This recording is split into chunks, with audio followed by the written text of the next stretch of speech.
E convidamos o palestrante Haroldo Dutra Dias para realizar o painel Os Discípulos, que versa sobre os desafios da união entre os servidores de Jesus e a forma cristã para lidar com as diferenças de habilidades e visões nas fileiras espíritas. Haroldo Dutra Dias é juiz de direito do Estado de Minas Gerais, expositor espírita no Brasil e exterior.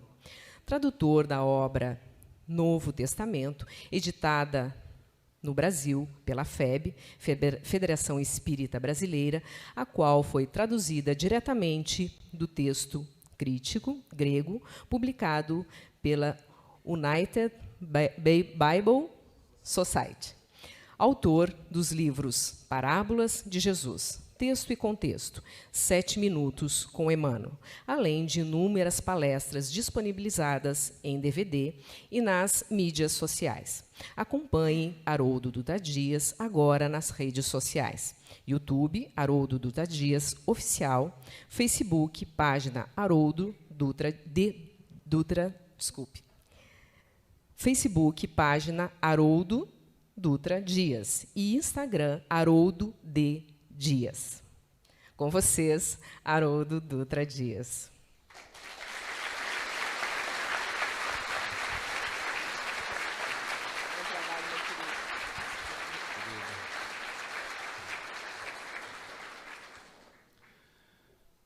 Caras amigas, caros amigos de Porto Alegre e demais regiões do Rio Grande do Sul, aos amigos da Federação Espírita do Rio Grande do Sul, toda a sua diretoria, que eu cumprimento em nome do nosso presidente, Gabriel Salum. Hoje é um dia muito especial. É que toda instituição que se ergue na terra com o propósito de manter acesa a chama do Evangelho é sempre uma instituição que guarda um pouco das marcas do Cristo. As raízes espirituais que vinculam uma federativa aos planos maiores da vida, muitas vezes nos escapam à percepção enquanto encarnados no mundo.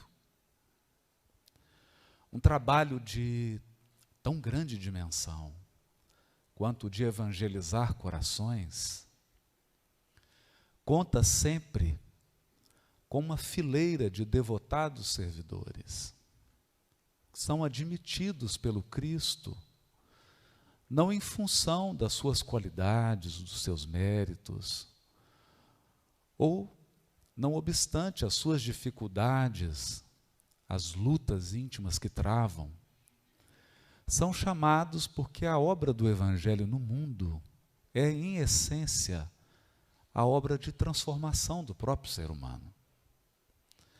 Portanto, são 98 anos que um trabalho foi erguido à custa de muito esforço, muitas lágrimas, muita devoção, dedicação, de espíritos que estiveram aqui encarnados no Rio Grande do Sul, que deram suas vidas a um trabalho. A história nem sempre registra o sacrifício dos trabalhadores. Os missionários passam e a história apenas registra as luzes da qual eles foram portadores. Mas suas lutas íntimas, suas renúncias, seus sacrifícios, o suor e muitas vezes o choro amargo, vindo de ataques dos próprios companheiros de trabalho, que perdem a sintonia, perdem um vínculo com Cristo. Graças a Deus, esses pontos do caminho não são registrados. Fica aqui, então, apenas aquele rastro de luz para ser seguido. Há muitos e muitos anos atrás, formou-se uma caravana liderada no plano dos encarnados, por Spinelli e outros companheiros valorosos ao lado dele, mas seguramente liderada no mundo espiritual. E essa caravana nunca se desfez.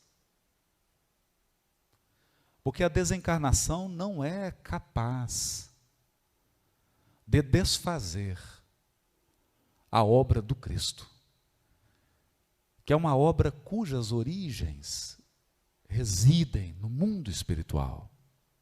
A caravana está montada. A caravana prossegue em viagem. Ela prossegue o seu trabalho. Cabe a nós encarnados a sensatez, a humildade, a sintonia para integrarmos essa caravana e termos a honra de dar continuidade a ela no plano dos encarnados. Portanto, hoje é um dia de festa no mundo espiritual. A festa dessa magnitude não é como as festas humanas. A festa que se instaura hoje no mundo espiritual é a festa daqueles que aprenderam a encontrar felicidade no bem do outro. Daqueles espíritos que retiram o sentido da sua existência e a sua alegria do dom de poder auxiliar. Até hoje, corações em luta, em provas, em expiação, corações que residem no estado do Rio Grande do Sul, são a toda hora atendidos, iluminados, consolados, esclarecidos por conta desse trabalho valoroso que é realizado, o trabalho de união dos servidores do Cristo. É quase um paradoxo que nós tenhamos que exaltar as virtudes da união quando se trata do trabalho de Jesus, porque isso deveria constituir um dever para todos nós. A separação, a intriga, o personalismo, o individualismo, não se coadunam com a essência do trabalho do Cristo. A obra do Cristo é uma obra de fraternidade. Ela é uma obra em absoluta sintonia com a lei divina. E Deus é Pai de todos, vela por todos, quer o bem e a felicidade de todos os seus filhos. Portanto, nos sentimos muito honrados de verdade. Podemos fazer parte desse momento tão especial, de um aniversário tão relevante. E saber que os corações que aqui se encontram, dando continuidade a essa caravana, dedicam suas vidas, sacrificam-se, trabalham e contam com o apoio e com a inspiração do mundo maior para levarem adiante esse trabalho. Nós encarnados temos um hábito, às vezes infantil, de valorizar o que é temporário. Eu ouço muitas vezes no meu estado pessoas se referirem orgulhosas a empresas famosas, a iniciativas privadas e econômicas, e a se orgulharem no seu estado por conta da presença dessas empresas e dessas iniciativas.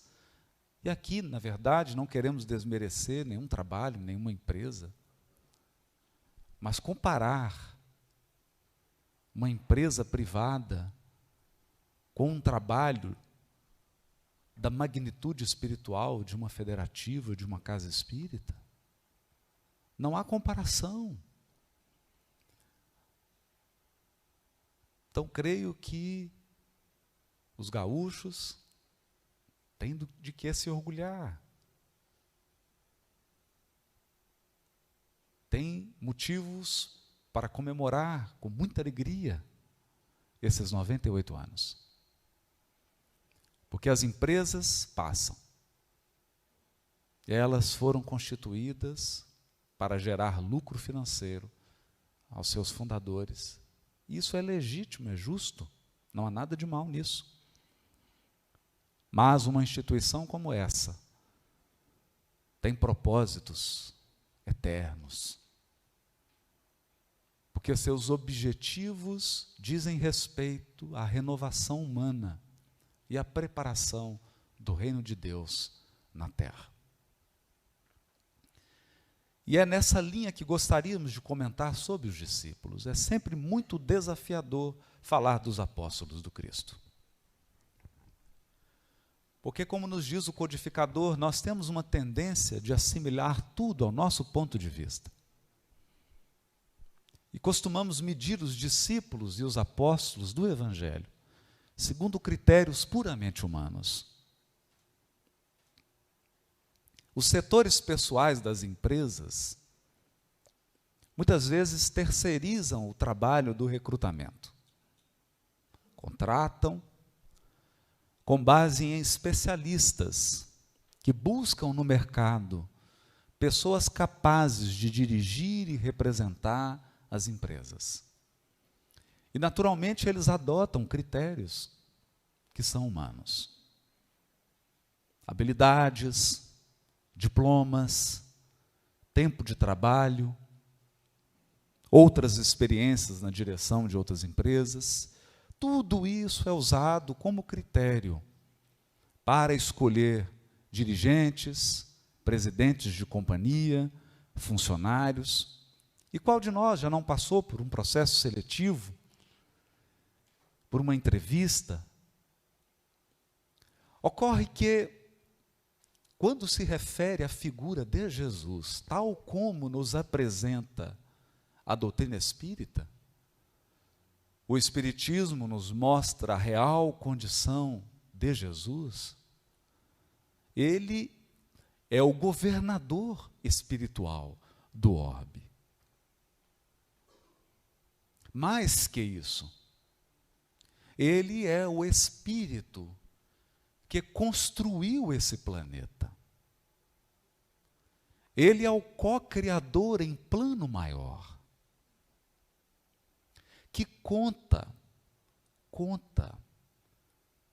na sua equipe com espíritos puros que há 5 bilhões de anos cooperam com ele, desde a formação desse planeta.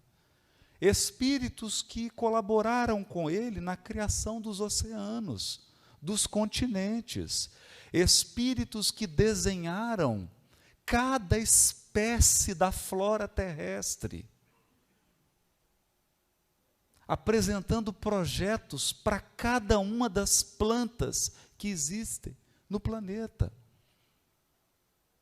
Espíritos que projetaram a fauna do planeta. Portanto, cada espécie animal foi desenhada e meticulosamente implantada. Geneticistas que acompanharam o desenvolvimento biológico, uma equipe de centenas de milhares de anjos,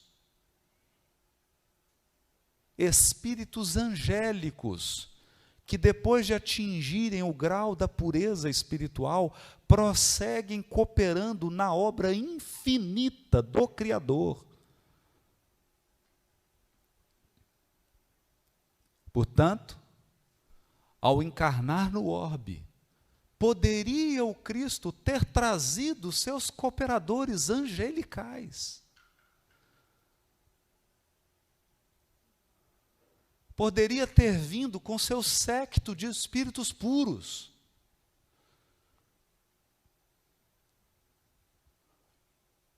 No entanto, ele deixa o gabinete da governadoria do orbe, vem até nós e sonda seres humanos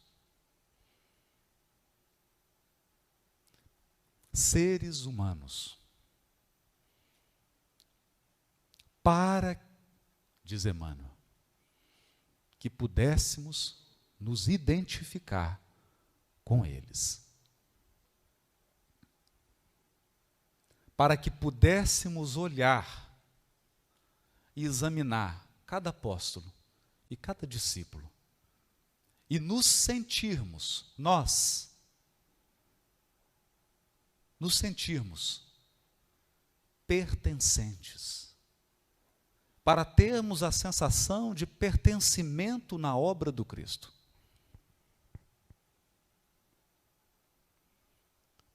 Portanto, falar de Simão Pedro como um pescador de Cafarnaum é quase não perceber os critérios que levaram o Cristo a escolher aquela alma. E é também desconsiderar os aspectos do trabalho de Jesus. Jesus formou o planeta. Portanto, se ele veio ao mundo, é porque o seu trabalho não é mais o mundo. O seu trabalho somos nós. A obra do Cristo é uma obra de regeneração da criatura humana. É bom dizer isso, porque nós imaginamos sempre que Jesus está recrutando trabalhadores para trabalhar alguém. Não. Jesus recruta servidores para primeiro transformar os servidores. Primeiro ele chama alguém para redimir esse alguém. E através da redenção desse servidor, redimir outros que convivam com esse servidor. Portanto, se você fosse recrutar, se fosse você o senhor da seara, talvez você não teria chamado a cortesã de Magdala. Porque você teria visto nela apenas os sinais externos de um coração feminino que se entregou ao prazer físico, à riqueza, à ostentação dos bens materiais. Porque nós, encarnados, apenas com muito esforço, ultrapassamos o reino das aparências. Com Cristo, porém, era diferente. Em olhando para Maria de Magdala, viu nela o coração feminino redimido. Um coração de mulher que iria edificar o amor puro.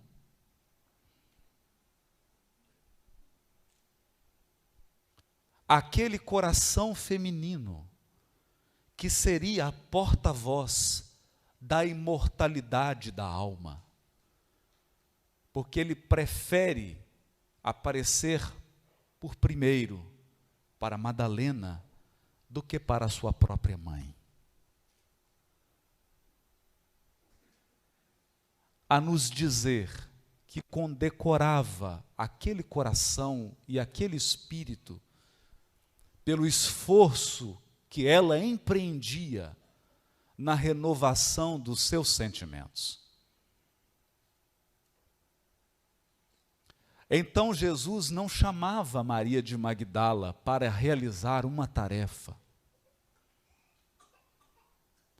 Jesus convidava Maria de Magdala para um processo de transformação que não teria fim. Porque, meus irmãos, Maria de Magdala prossegue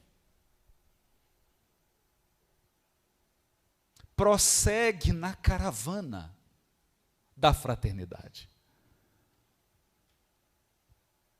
Prossegue na seara de Jesus passados 2000 anos, orientando todos os corações femininos que se aproximam da obra do Cristo. E prosseguirá até a redenção do mundo. Ou mais. Porque nos diz Emmanuel no livro A Caminho da Luz, o que fará o Cristo do mundo redimido? Não sabemos.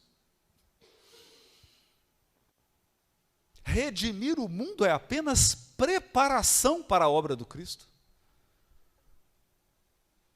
Uma vez redimido o mundo, iniciam-se os planos e os sonhos dele para os seus tutelados. O que nos reserva? O futuro.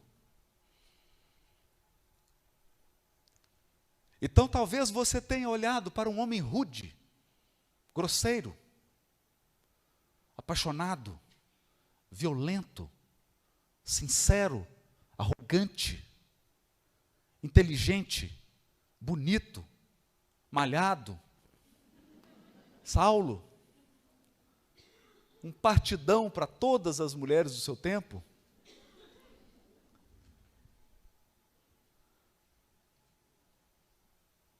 E se fosse você recrutando, você diria, não pode. Uma pessoa tão bruta assim não pode trabalhar para Jesus. E, no entanto, ele foi o vaso escolhido. Ele foi o vaso escolhido. E é o próprio Cristo quem lhe diz, por Ananias, pede a Ananias, Ananias, cura-lhe a visão, porque eu lhe mostrarei o quanto ele deve padecer pelo meu nome.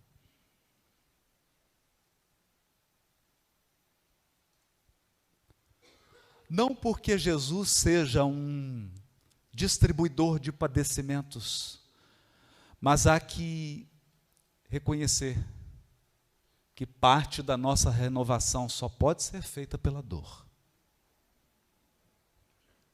Há algumas cristalizações no espírito humano que só podem ser dissolvidas pela água salgada das lágrimas. Então talvez você tenha a impressão de que Paulo tenha sido chamado para realizar uma obra, mas na verdade, Paulo é a obra do Cristo. Ele é a obra. Redimi-lo significa redimir todos os espíritos da terra que têm os mesmos traços de personalidade que o dele.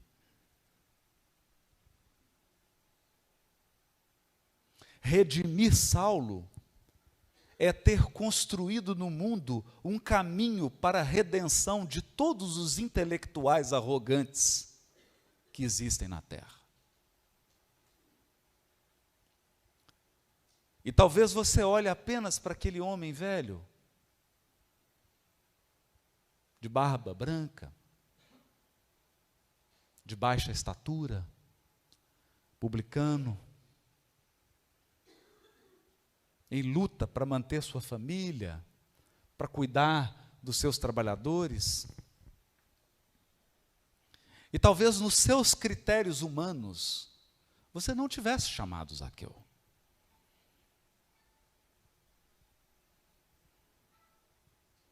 No entanto,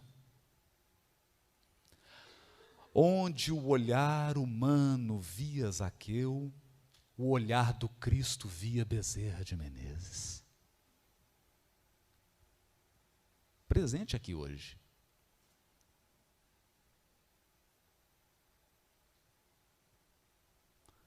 E, portanto, a grande obra de recrutar Zaqueu era, na verdade, a obra de transformá-lo em Bezerra de Menezes.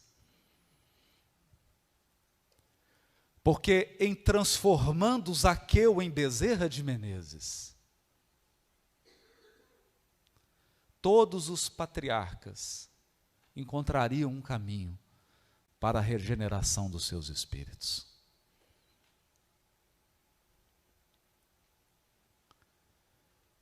E talvez você, em presenciando a imaturidade, o arroubo, o entusiasmo e a ingenuidade de dois jovens de 14, 15 anos de idade, você não teria recrutado esses dois rapazes. Mas se o olhar humano via um João e um Tiago maior, jovens inexperientes, bem intencionados, alegres, exaltados, os olhos do Cristo já enxergavam Francisco de Assis.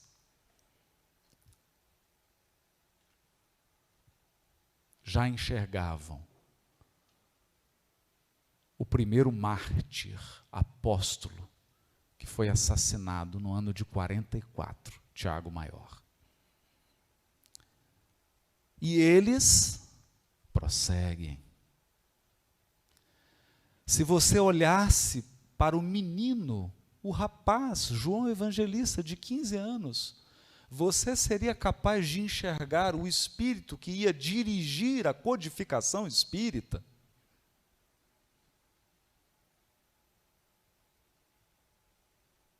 Então, talvez você pense que o Cristo chamou João para realizar um trabalho no mundo, mas Jesus o chamou para realizar nele um trabalho.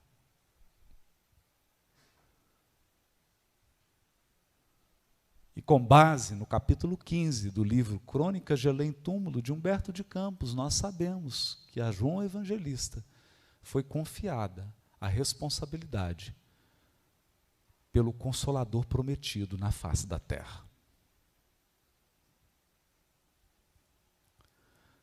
Nosso diretor, quem dirige o Espiritismo no mundo é João Evangelista, ou, se você preferir, Francisco de Assis.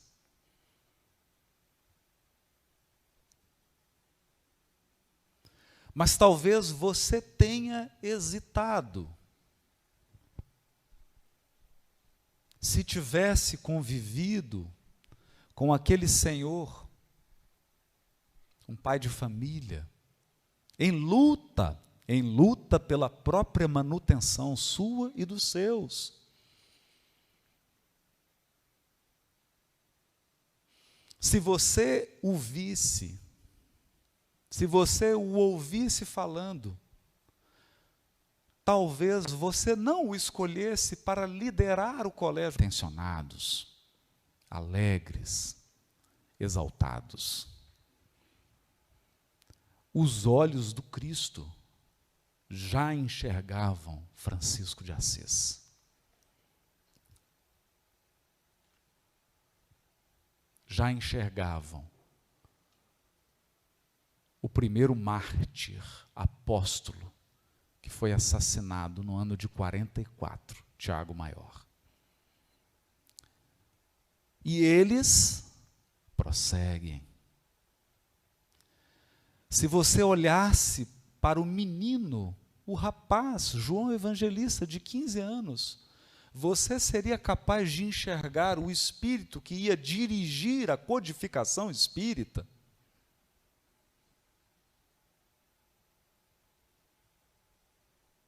Então, talvez você pense que o Cristo chamou João para realizar um trabalho no mundo, mas Jesus o chamou para realizar nele um trabalho.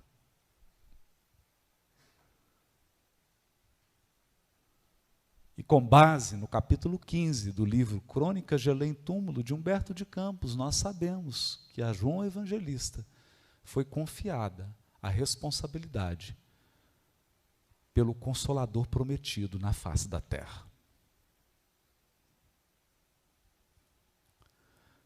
Nosso diretor, quem dirige o Espiritismo no mundo, é João Evangelista. Ou, se você preferir, Francisco de Assis.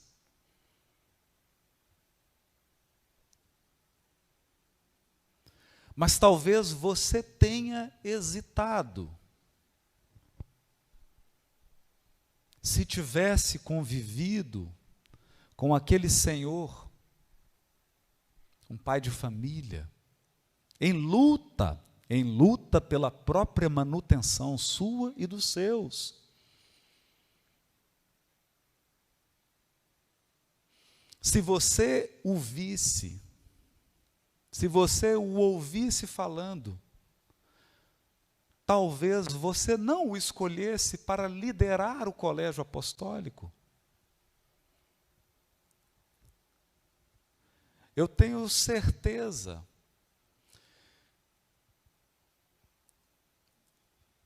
que, se você tivesse na sua empresa um funcionário que te negasse 3 vezes, dificilmente você entregaria a ele a condução da sua companhia.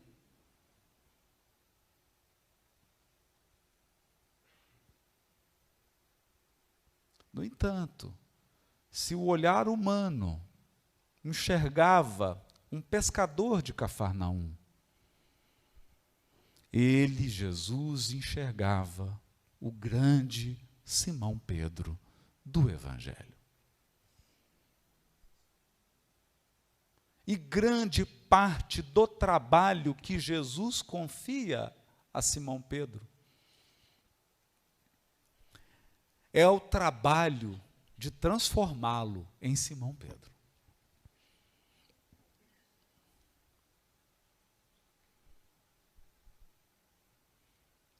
Esses fatos desconcertantes para o encarnado nos levam a profundas reflexões. Quais elementos nós temos para julgar as escolhas de Jesus? Até onde você enxerga?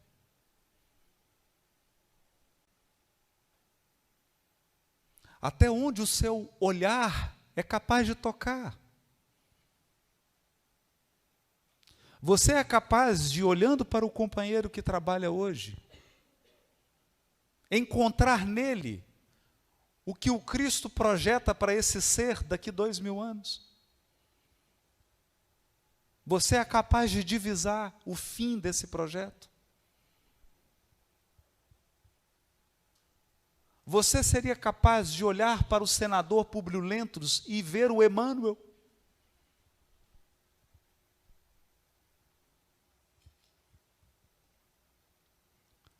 Não. Mas há um elemento que nós espíritas, nos esquecemos. Nos esquecemos de uma maneira incompreensível.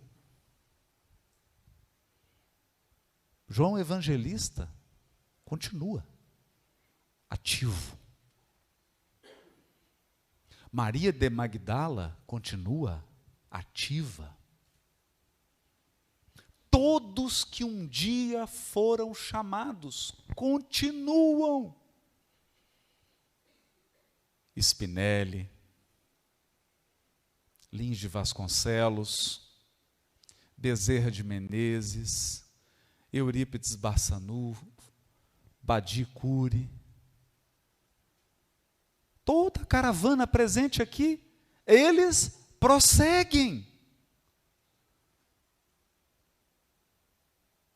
Porque o trabalho nunca sofreu solução de continuidade.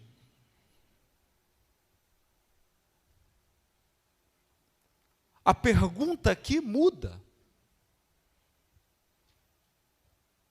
A pergunta aqui é decisiva. Onde você se encaixa nessa caravana?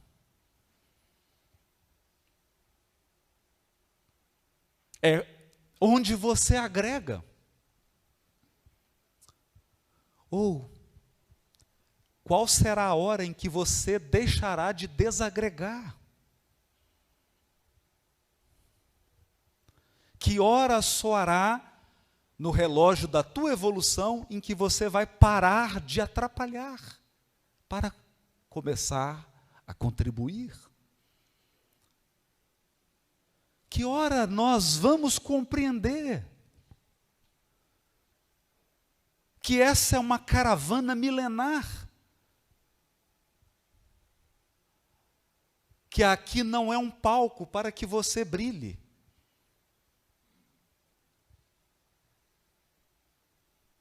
Aqui é uma caravana para que você se integre. Viajar em grupo é mais difícil.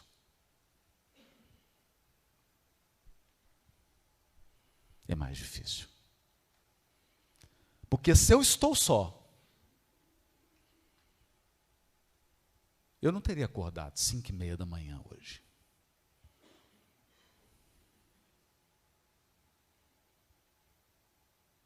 Se eu estou só, eu almoço onde eu quero, ou onde eu posso. Geralmente onde eu posso. Se eu estou só, eu visito onde eu quero. Mas se eu estou em grupo, e um precisa ir ao banheiro, atrasa o grupo todo. Se eu estou em grupo e um tomba, o grupo para.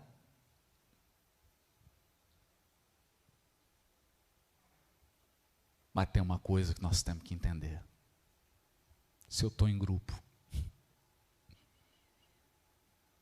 tem muitos velando por mim. Muitos velando por mim.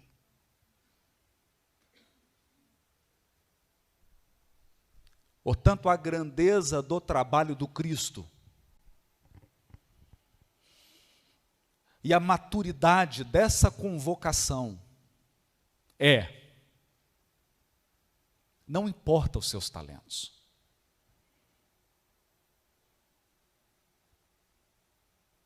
Importa a qualidade com que você se agrega.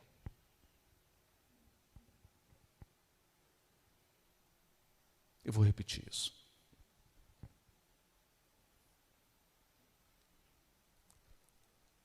Eu vou repetir.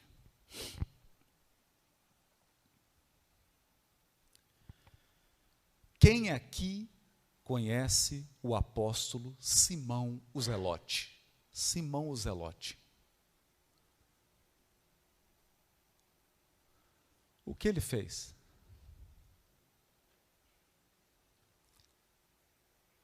Alguém aqui, por favor, me cita 2 encarnações dele posteriores.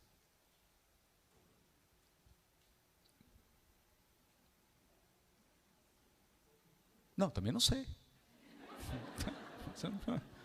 Também não sei. Também não sei. É engraçado quando a gente senta assim com os espíritas e começa a trazer o nome dos apóstolos, a pessoa fala, mas esse aí é apóstolo? Tem certeza? Possível? Quem que é? André, irmão de Simão Pedro. Onde anda o André? Cadê o André?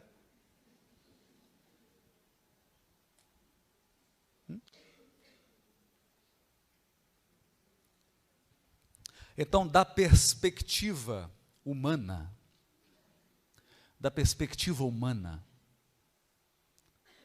nós só valorizamos o destaque.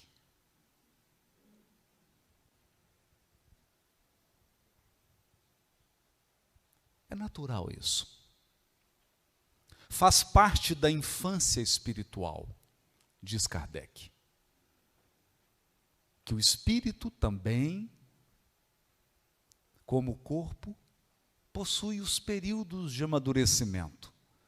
Faz parte da criança só falar dela. Faz parte da criança essa sede de aprovação.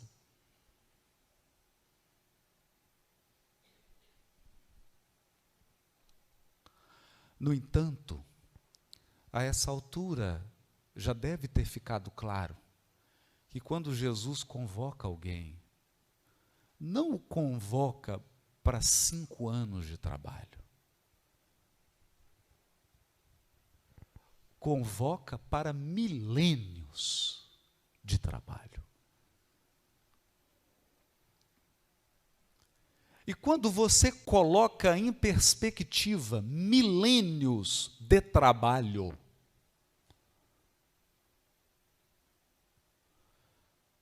o que está em foco não é mais o seu talento e o que você pode fazer para aparecer. Percebe? Quando você é convocado para uma obra de milênios, o que conta é a qualidade da sua agregação.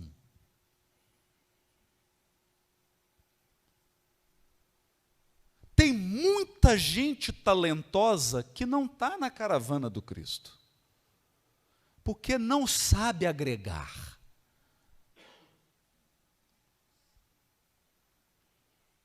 E a caravana do Cristo é uma caravana de agregadores.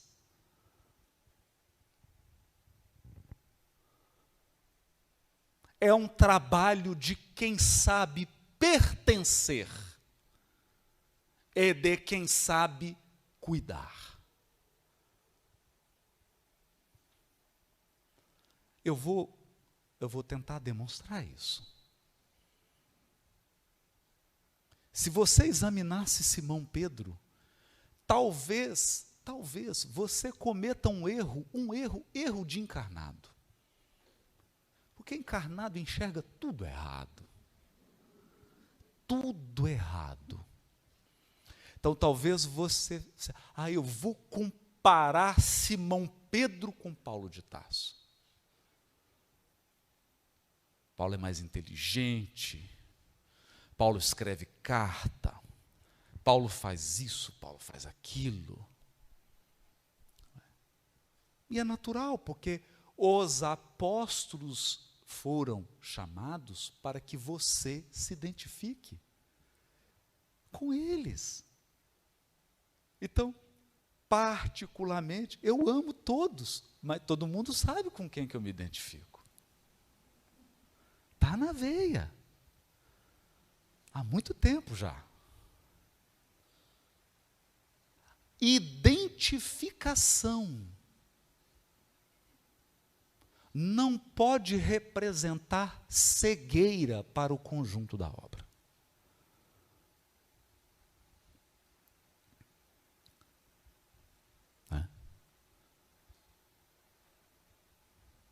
Então, eu me lembro que meu filho, acho que para provocar assim, né? A pessoa chegou e falou assim: nossa, eu adoro as palestras do seu pai. Ele falou assim: eu prefiro as do Divaldo.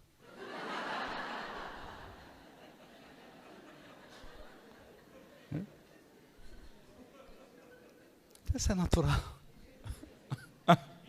Né? Eu falei: opa, vou aplicar Divaldo nele todo dia, né? Percebe?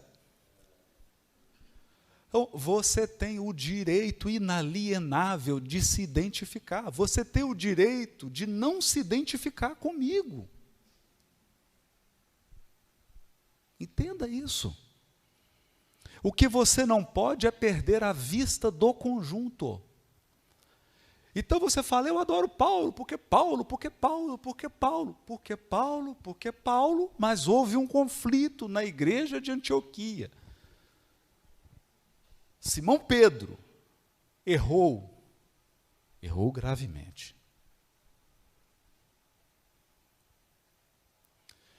E Paulo fez o que os espíritas fazem. O que o Paulo fez? Vamos corrigir o erro, porque o Espírito adora corrigir erro. Então Paulo falou, vou corrigir esse erro. E como é que corrigiu o erro? Cometendo um maior. Percebe? A pessoa fala assim, fulano cometeu um erro, deixa eu consertar isso. Aí ele vai, pratica um erro 5 vezes mais grave para corrigir outro.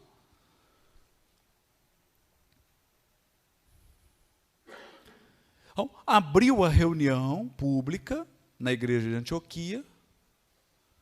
O Simão Pedro era um convidado. Ele veio de Jerusalém. Ele estava em visita. Mas talvez ali envolvido pelo Tiago, menor, que afinal era seu companheiro, morava com ele em Jerusalém, na casa do caminho. Talvez levado pelas relações afetivas, isso é importante. Muitas vezes nós deixamos o Cristo para ficar com as relações.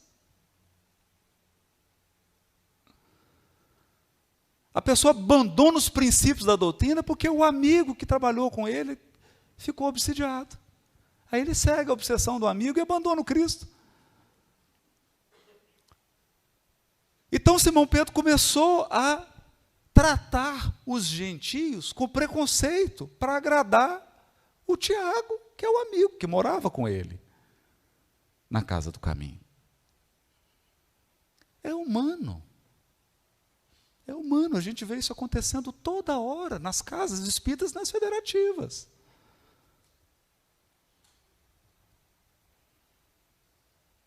Para agradar afetos, a gente abre mão de princípios.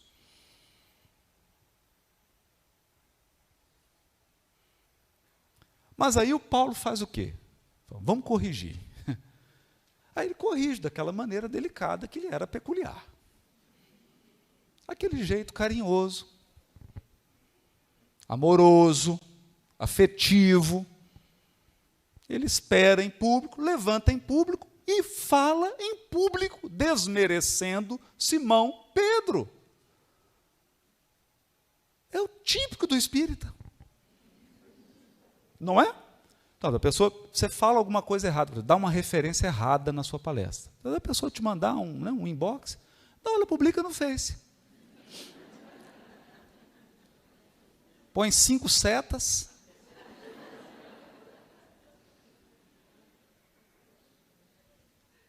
Não, vou corrigir esse expositor. Sabe, nem citar uma obra. Não é? Por quê? Porque o indivíduo está na sala dele assistindo sem saber que você está rodando 2.000 quilômetros. Você já está até tonto.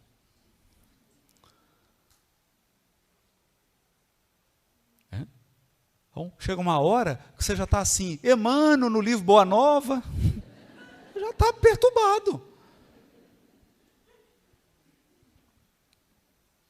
Não é? Então, Paulo corrige, mas é a correção de quem não ama. Porque quem ama quer corrigir para melhorar.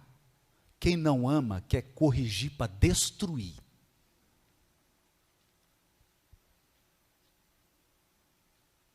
E aqui está um segredo. Toda vez que você vir alguém querendo destruir sobre o pretexto de corrigir, isso não é Jesus. Afasta de mim, Satanás. É o que Jesus fala com Simão Pedro, né? Não estou, viu gente? Estou só repetindo lá. Daqui a pouco vão recortar minha fala. Afasta de mim, Satanás, já imaginou? Põe lá no YouTube, no Facebook. Não é? Porque o Satanás é o adversário, né? É o que está contrário à obra. Então você não está pelo Cristo. Se você está agindo, corrigindo para destruir, você está por conta própria. Entenda isso. Você está gerando causa e vai colher os efeitos. Porque com a medida que você mede, você será medido. O critério que você aplica será aplicado a você.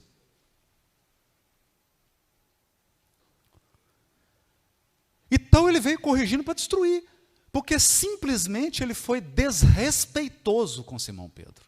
Ele foi ingrato com Simão Pedro. Ingrato. Porque quando ele voltou do deserto, ele passou 3 anos no deserto. Ele voltou, ele foi para Jerusalém, ele estava perdido. Quem orientou a vida dele? Simão Pedro.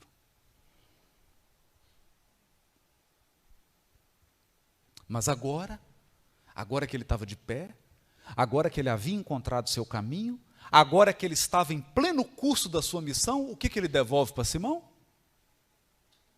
Ingratidão.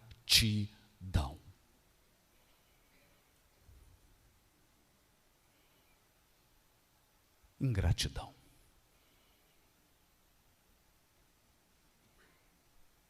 Ao invés de chamar o irmão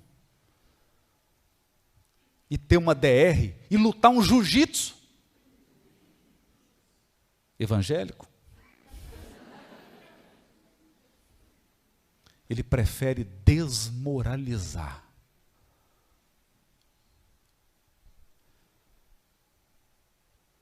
E aí você pensa assim: nossa, Paulo é tão talentoso, Simão Pedro não é. Nessa hora, o próprio Cristo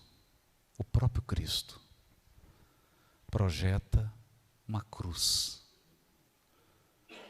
diante dos olhos de Simão Pedro. E ele então entende que no plano vertical estava um apóstolo, no plano horizontal estava outro.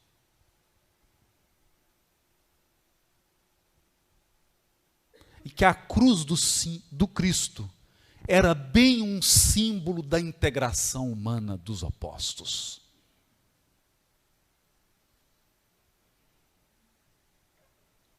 Que a obra do Cristo era bem uma salada de fruta. Tem lugar para maçã, tem lugar para manga, tem lugar para o abacaxi, tem lugar para a laranja, para o morango, para a uva. Porque a grandeza está na reunião. E ele entendeu mais.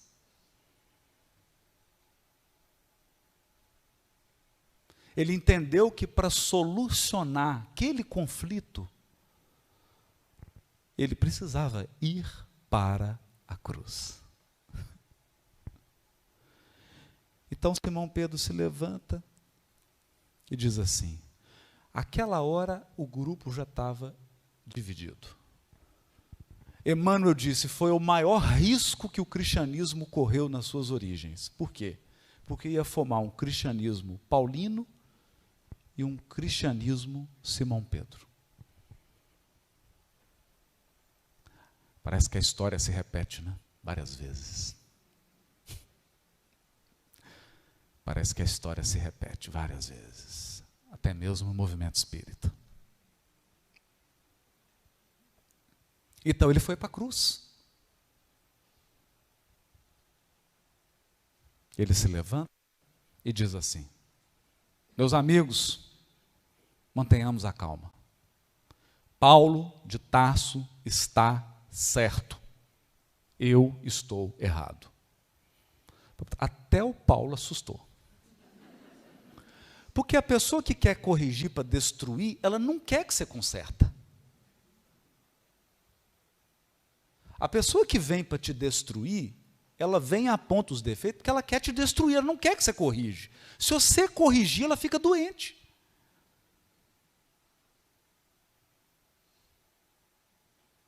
Se você melhorar, acaba com a graça dela. O prazer dela vai embora, porque ela quer destruição. Então, Paulo ficou chocado. Paulo está certo, eu estou errado. Agora vamos continuar a nossa reunião. Paulo, por favor, faça o comentário. Aí o Paulo começou a tremer. Então eu te pergunto, ali, pensemos juntos, ali ficou evidenciado porque Jesus escolheu Simão Pedro para ser o líder. Porque pode ser que ele não fosse o apóstolo mais talentoso, mas é o que possuía a maior qualidade de agregação.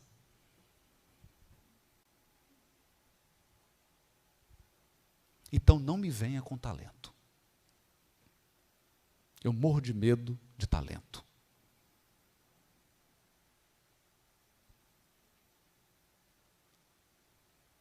O grande trabalhador do Cristo é o que sabe se agregar e caminhar com a caravana. Ele pode falar, ele tem que ser altivo, precisa dizer, precisa apontar. Uma coisa para o senhor, aquele probleminha lá, né? Quem que estava certo? O Simão falou, Paulo estava certo.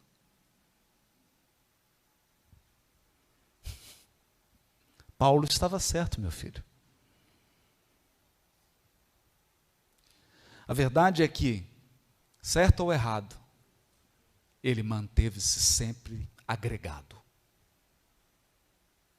Certo ou errado, ele nunca abandonou seu posto de trabalho. Certo ou errado, ele nunca deixou de apoiar o trabalho de Paulo de Tarso. Mas Paulo corrigiu também, sejamos justos. Quando Simão Pedro é expulso de Jerusalém, Paulo estava na viagem dos seus sonhos. Pensa numa viagem que você quer fazer. Aquela dos sonhos. Ele sonhava ir para a Espanha, espírito visionário. Esse apóstolo enxergava lá na frente. Lá na frente. Por que ele enxergava lá na frente? Porque um trabalho cristão, a Espanha, no futuro, se tornaria um entroncamento entre judeus, muçulmanos e cristãos. E o cristianismo desenvolvido na Espanha, os espíritos que lá participaram, está tudo no movimento espírita. Melhor não tocar nesse assunto. Então, visionário. Via lá na frente, estava na Espanha, soube que Simão Pedro havia sido expulso, perdera a casa do caminho, vinha para Roma com a família. Não tinha onde morar. Ele volta para organizar a recepção de Simão Pedro. Movimenta todas as suas amizades, todos os seus companheiros, cristão criticando ele porque ele procurou a esposa de Nero.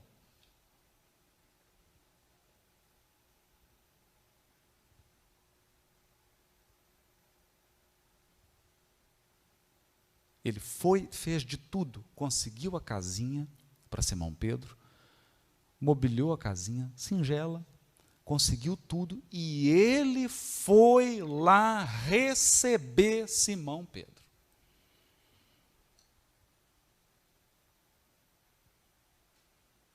Era o novo Paulo. Não mais o intelectual arrogante, não mais o orgulhoso doutor da lei, agora um caravaneiro do Cristo, que entendeu que o valor do servidor está na sua capacidade de agregar, de pertencer,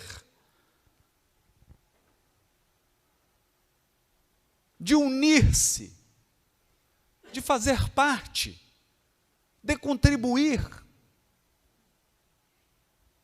Porque o condutor da caravana não somos nós. Nós sequer somos os caravaneiros mais antigos. Nós somos novatos nessa caravana.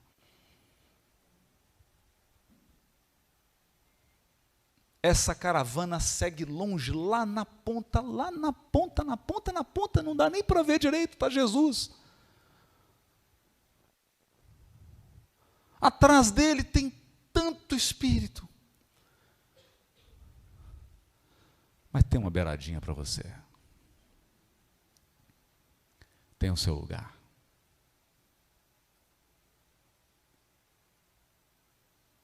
E tem um lugar para o dom de cada um. Ninguém despreze o teu dom. Nem você mesmo. Ninguém diminua a tua qualidade e o valor da tua contribuição, mas entenda.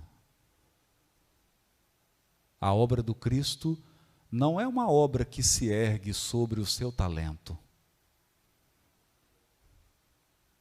A obra do Cristo é uma obra que se ergue